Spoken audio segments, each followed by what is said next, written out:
Hi guys, my name's Alex and I'm 21. I'm from Essex. I work up north at Cassering Manor, which is a retreat centre for young people like yourselves as part of Lancaster Diocese. So we work with you guys and we sort of just try and make the faith just a bit more relatable for you guys, make it a bit more interesting, play some icebreakers, play some workshops, just to make it just a bit more inclusive for you guys. And it's really important. It brought me closer to my faith and I think it's something that's really, really important. ACN has asked me to read part of sort of their new Bible that made. It's really, really good, and I think it's really, really sort of interesting. And they've asked me to read my favourite verse, which is chapter 55 in here, but it's actually part of Matthew, and it's called "Fishermen Decide to Follow Jesus." Jesus came to the shore of the Sea of Galilee. There he saw Simon, also called Peter, and his brother Andrew. They were about to cast out their nets, for they were fishermen. But Jesus said to them, "Come with me, and I will make you fishers of men."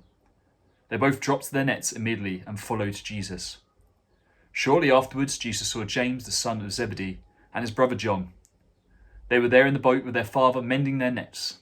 And Jesus called them, and once again they left the boats and their father and followed him. Matthew 4, verses 18 to 22. So I want to break that video down and that reading down. Firstly, with the idea that Jesus just comes to the disciples, he comes to Simon and says, "Come with me."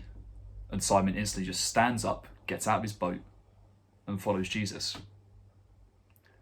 So I want you to imagine this. You're at home and you're on your drive, because we can't go much further than our drives at the moment, and you're cleaning your car or your parents' car. And you've made good progress, you've sort of cleaned all it down, you've maybe like cleaning the real wheels, it's sort of like the last thing you're doing. And someone just comes up to you and goes, "Follow me." I think all of us in that instance would have some more questions before we literally just left what we were doing and followed that person, especially if we didn't know who they were.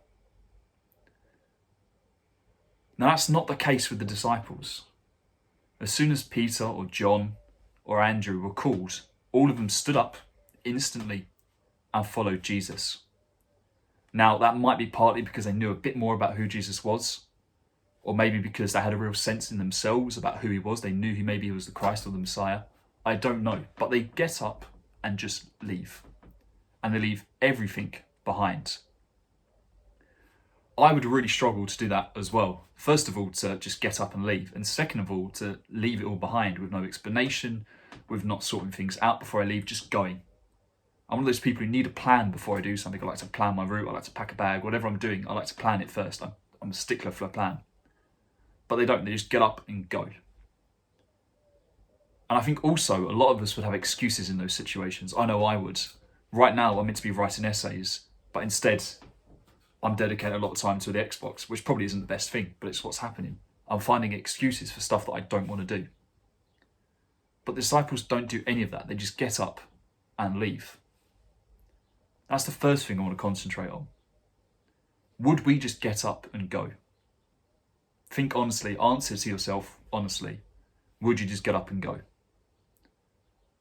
I've been doing youth ministry for 3 years now, and I'm still roughly new to my faith. It's only been about 5 years, but still I don't think I have that strength to just get up and go if I was called. It's something I still need to work on. Now the second thing I want to concentrate on is who Jesus calls.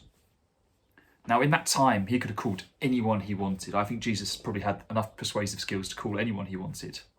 He could have called the rabbi, people who were in charge of the Jewish faith. He could have spoken to the kings like Herod, or he could have spoken to the Roman leaders like Pilate. All those people with big, big sways of influence who could really help to sort of get his view across, really sort of push it to the people. But it's not what Jesus does. Instead, he goes to fishermen and merchants and just normal day people. They don't have big, powerful jobs, they don't have money, they don't have influence. They just have their own trades and their own small lives that they sort of just get on with and do. But instead, Jesus goes and he calls them. Now, they won't have had a massively in-depth understanding of their faith. They would have known their basics of the Jewish law, of those 613 commandments. And they would have followed that, and that would have been enough for them. But Jesus comes and he calls them because he thinks they're more important. He thinks they're more influential. Now, if we look at today, if Jesus had come along and called people today, who do you think he'd call? Do you think he'd call the Prime Minister, Boris Johnson, politicians? Do you think he'd call kings or queens, like our Queen? Personally, I think he'd call others. Not saying that the Queen isn't fantastic or Boris Johnson, they're brilliant as well, and I'm sure he'd call them. But I think he'd concentrate on teachers, or students, or nurses, or policemen, or firemen, or shopkeepers, anyone. And I think he'd also call you and me.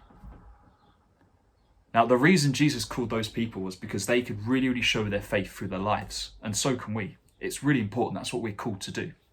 In our everyday lives, in our everyday actions, we need to show our love to others.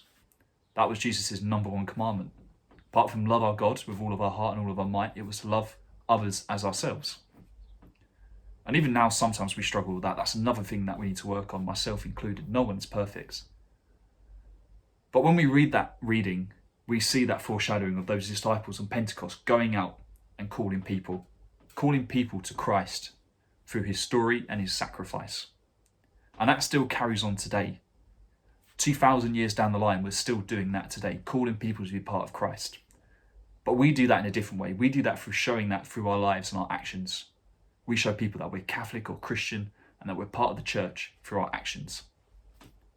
And that's something that this reading sort of still shows us today. And whenever you read that, think about that. That disciple isn't just being called in that reading. It's also you being called and me being called and loads of other people being called to follow our faith.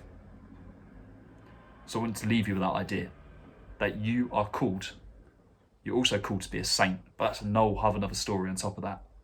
But you are called to greatness. And that is the same as those disciples being called in Matthew. Thank you for listening.